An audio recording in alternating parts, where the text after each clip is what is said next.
Hey, welcome to Rockoli, YouTube's best channel for record collectors. If you've been following the channel, you're probably aware that I mainly listen to music under the rock umbrella. Country, metal, hard rock, soft rock. However, I've decided to take the plunge into jazz. I'm going to share with you my jazz starter pack, record of the week, and some recent pickups to show you. Stay tuned. Get ready for Rockoli, bringing music to you. Rockoli, rock and roll, metal and country too. Get ready for the record of the week. Get ready for Rockoli. So my first exposure with jazz music was in college. I took a general studies course in music. We were required to go to concerts that were of genres that we weren't familiar with, and for me, jazz was one of those, so I chose to go to a few jazz concerts. I enjoyed it, and I realized there's a large jazz umbrella that I'm totally not familiar with. I couldn't tell you the difference between bebop, hard bop. I know there's a difference between cool jazz and smooth jazz, but I, at this point, cannot explain that. I know that smooth jazz is kind of scoffed at for being dumbed down, whereas cool jazz is very respected. But again, this is just me trying to gather information about jazz, some context. I don't know if you guys are like me. I love having historical information. Context really helps me understand where the artist was coming from, allows me to just enjoy the music that much more. Or if it was some music that I wasn't particularly fond of, sometimes I can, with context, can understand and appreciate a piece of music more, even if it's not something that I care for. My starter kit is made up of titles as suggested by vinyl community members: Baraka P-Dub, Audiophile Laws, Anthony Fantano. I kind of picked a few from everybody's list that just sounded interesting to me. I've listened to all these, and I'll just kind of give you my brief first impression. But I'm still digesting the music, and just to tell you up front, I've really enjoyed it. Alright, I'm going to share with you my starter kit, and I'll tell you which ones that have stood out to me. And again, I have very little knowledge about jazz, so if you're a big jazz fan, I'd love to hear your thoughts, and if you have any other titles I should check out, please send them my way. I'd really appreciate it. So first up, we have John Coltrane's Blue Train. I really like this one. It's just really, really pleasant sounding record. Really, the first listen, I really enjoyed this one. I've got Kinda Blue, Miles Davis, and from what I read, and it seemed like all the starter kit suggestion videos on YouTube, I think every one of them mentions this album. I can see why it was suggested by everyone. Just a very, when you talk about artists communicating through their instruments, Miles Davis, just there's this mood about this record that he really conveys. Really, really like this, and the piano on here is phenomenal. Really, really like that.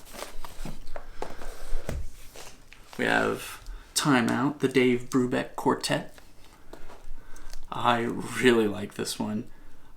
This one sounds so much different than the rest of them to me on first listen. And in reading up on it, I guess a lot of the songs have really unique time signatures, which is probably why it sounds so different. So it's not in that 4/4 time. There's a lot of different ones, and I really liked that. This was probably my favorite out of all these, but. Thelonious Monk, A Monk's Dream. Again, this one really, really good. Nice piano on here. This one I saw was really, the story on this was interesting, and I'd have to brief myself on it again, but it was Sonny Rollins, why he called it The Bridge. Well, I guess he went and to his place of solitude, which was under this bridge, kind of on the outskirts of town, and that's where he would play and try to develop the sound and concept for this album. But I really enjoyed this one too. And this one just happened to be at the record store I was at, and I was intrigued by the hype sticker, cut from the original tapes, 45 RPM. It was a nice price, and I guess Art Farmer, I think he plays the flugelhorn, which I hadn't seen on any of the jazz records, or at least mentioned. So I was just curious about the sound, and I liked it. I probably like all the other ones better, but this one wasn't bad at all. Initial thoughts: it sounds like people tend to think of jazz music as like background music, study music, which prior to this I would have said the same.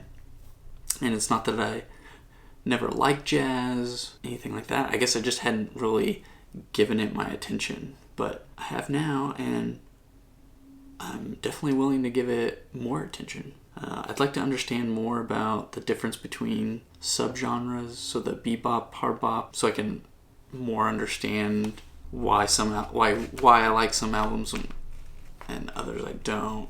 Anyway, I've really been enjoying it. If you have suggestions for other titles I should check out, other artists, please send them my way. Alright, record of the week.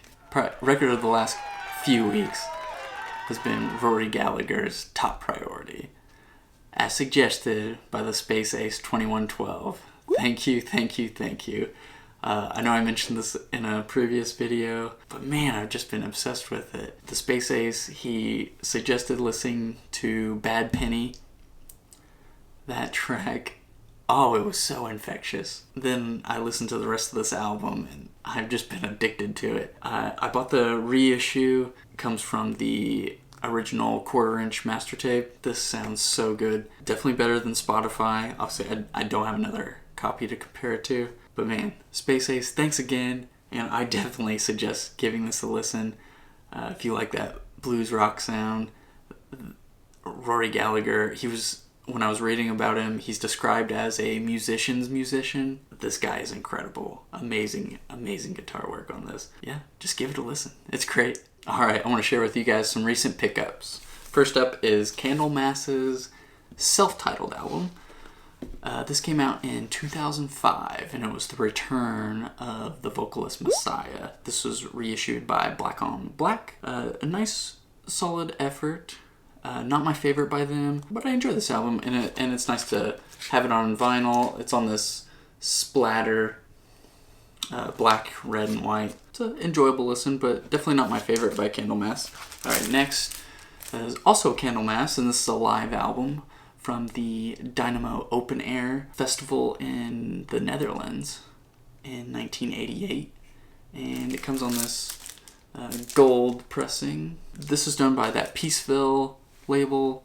They've done a fantastic job on all the reissues I have by them. This one, the sound is not that great on it. Kind of expected it to be a little bit better, but it's not horrendous. But it was an open air festival, so maybe the recording wasn't that good. But happy to add it to my Candlemass collection. Then I have Queens of the Stone Age Rated R. This is the Rated X edition. I think this version just has a different inner on the gatefold, and then I think there's a bonus track that I don't think is on the standard release. Really like this album. Then I was completely unaware that this band existed, but thanks to you guys, Drew, thank you for suggesting this. Really like this album. Again, I guess it's the vocalist from Queens of the Stone Age, kind of a modern day supergroup. Really good stuff. These last two are from Frank over at Channel 33. He sent me a surprise gift, and he sent me the reissue of Creedence Clearwater's debut. Sounds awesome. Thank you. I did not have this, and I'm glad to have it now. And then, I didn't even know this existed, but it's the Zombies got back together and released a new album, and I had no idea. So Frank sent me a copy, and I really like it. It's a really good listen, and I I think fits nicely into their discography. Wow. Thanks, Frank.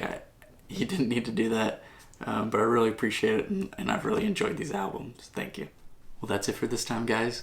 And I make these videos for the conversation, so I'd really love to know your thoughts on everything we've discussed, albums I've shown.